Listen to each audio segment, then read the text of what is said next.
মমতা ব্যানার্জি সংঘাত করতে পারেন, কিছু কাজ করতে পারেন। এখন খালি এই করে নিউজে থাকা আর যতটা ডিলে করা যায় স্যারকে এই চেষ্টা করছেন।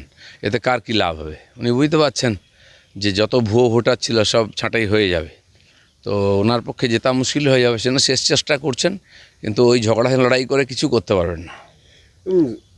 এসআইআর নিয়ে যখন বৈঠক হচ্ছে তিনি তখন সুপ্রিম কোর্টে চলে গেলেন। এসআইআর নিয়ে ভারতীয় জাতীয় নির্বাচন কমিশন এবং রাজ্যের মুখ্য নির্বাচনের কমিশনের বিরুদ্ধে মামলাও দায়ের করলেন। আবার একধারে বৈঠক করছেন, একধারে মামলা করছেন, এটা কি?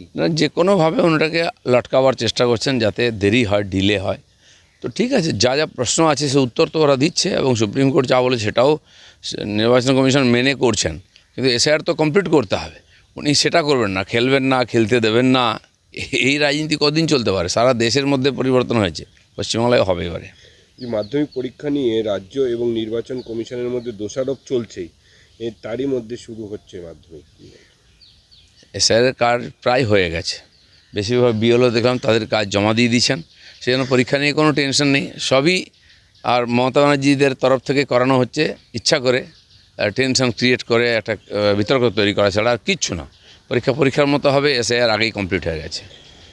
গতকাল রাতে খাস কলকাতার বুকে সিন্ডিকেট দখলকে কেন্দ্র করে তৃণমূলের দুই গোষ্ঠীর মধ্যে সংঘর্ষ, চলল গুলি, এমনকি পুলিশের গাড়িতেও পড়ল ইট।